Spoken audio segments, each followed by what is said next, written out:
Establecemos contacto vía Skype con Tania Rodríguez. Ella es abogada, tiene doctorado en paz y conflicto de la Universidad Granada en España y es experta en terrorismo internacional. Tania, gracias por estar con nosotros en Hoy en el Mundo.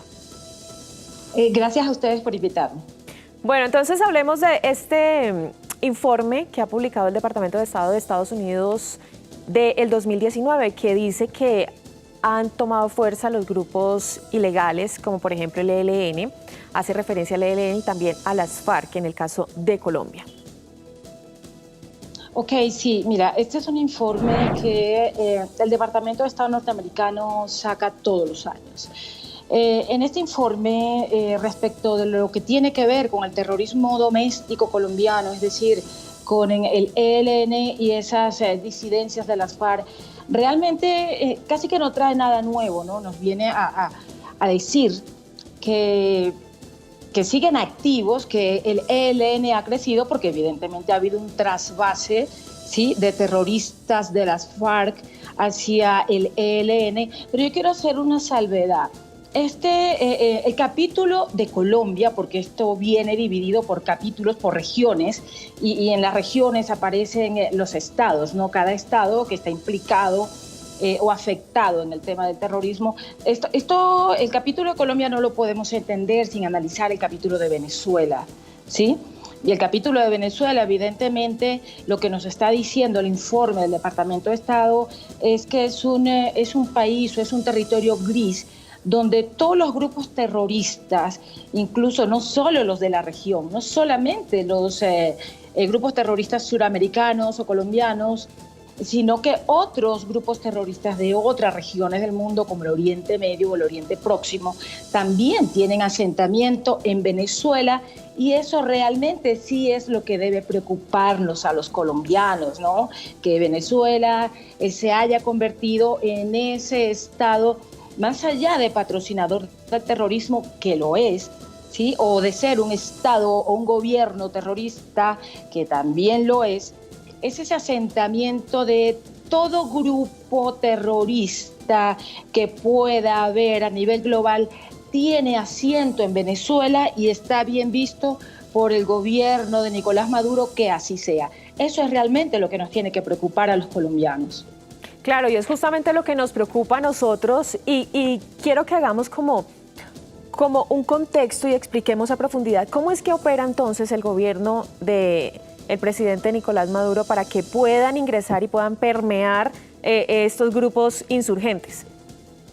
Bueno, la idea de Nicolás Maduro y su gobierno es, en primera medida, al servir de receptor de estos grupos terroristas, sobre todo grupos terroristas, obviamente los colombianos y los de Oriente Medio, sencillamente es sembrar en la región, ¿sí?, plantar el terror en la región, ¿sí? Así la región va a ser mucho más inestable de lo que ya es, ¿sí? Pero esto tiene un contexto que va más allá y es, de todas maneras, servir de tierra fértil, de tierra de entrenamientos, de territorio de entrenamientos para grupos terroristas que posteriormente se desplacen a la frontera mexicana, ¿sí?, y allí puedan atravesar y cruzar a los Estados Unidos. Realmente esa es, digamos, el gran objetivo de Nicolás Maduro. Si tú te fijas allí en Venezuela, tiene asiento Hezbollah, tiene asiento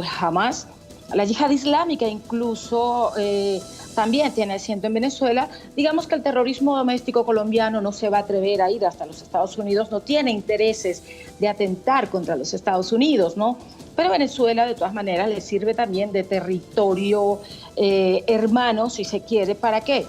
Para esconderse. Colombia está detrás de ellos y sencillamente le sirve como habitación el territorio venezolano. Más sin embargo, como te digo, los grupos terroristas de Oriente Medio, y allí incluyo, hay que tener en cuenta esto, a la fuerza Quds, ¿sí?, a la Guardia Revolucionaria iraní, que hace parte de la fuerza Quds. También le incluyo como un grupo terrorista, porque así ha sido denominado por los Estados Unidos a través de una orden ejecutiva firmada por el presidente Donald Trump, la orden ejecutiva 13224, ¿sí?, de este año, donde califica a la Guardia Revolucionaria iraní como grupo terrorista. Tener en cuenta que Colombia el 20 de enero realiza esa gran cumbre, ¿sí? Hemisférica, antiterrorista o sobre la lucha contra el terrorismo, donde Colombia adopta toda la lista de grupos terroristas que tiene los Estados Unidos. Colombia la adopta, por lo tanto hay que decir que Colombia también reconoce a la Guardia Revolucionaria iraní como un grupo terrorista. También lo hace con Hezbollah, por supuesto, también lo hace con Hamas y la Yihad Islámica y todo aquel grupo terrorista que los Estados Unidos tenga en sus filas. Entonces Venezuela es ese gran territorio abonado para cualquier labor, si se quiere llamar de esa manera, que un grupo terrorista tenga, ¿sí?, con tal de desestabilizar a los Estados Unidos.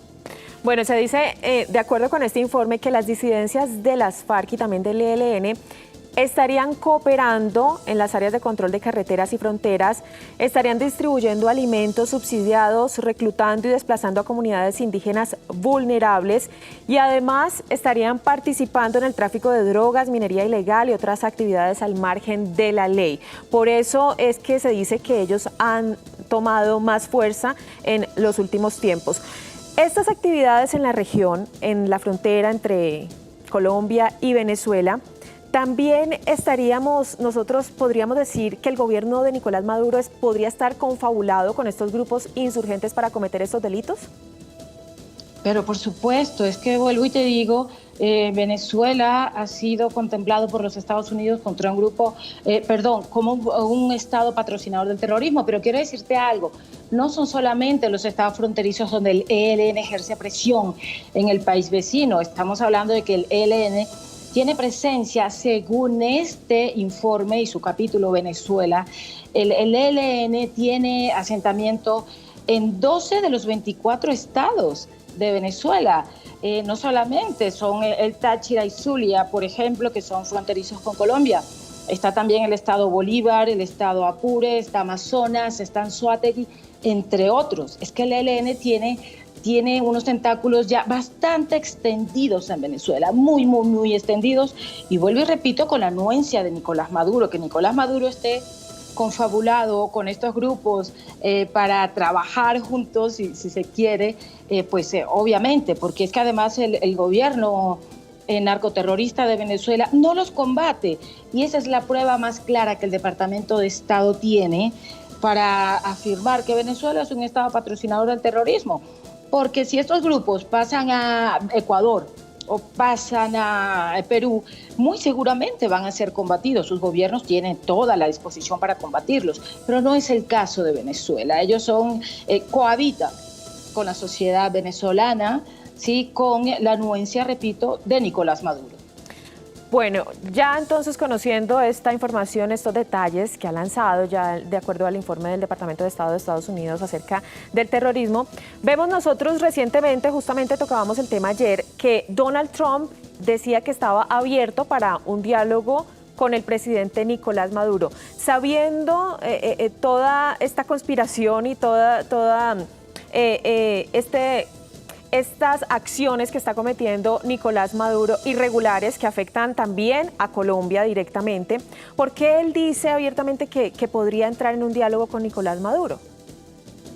Bueno, aquí hay dos partes, ¿no?, que analizar. Una es cuando él sale y hace esa afirmación, si es poeta, de que está dispuesto a hablar con Nicolás Maduro. Recordemos que el presidente Donald Trump también se ha reunido con otros dictadores, no ha tenido problema con eso, pero lo ha hecho en aras como el caso de Kim Jong-un, en aras de evitar que siguiera la presión de Corea del Norte, de su régimen, sobre Corea del Sur, sobre Japón. Recordemos que los Estados Unidos tienen 25,000 personas, soldados, entre hombres y mujeres en Okinawa, ¿no?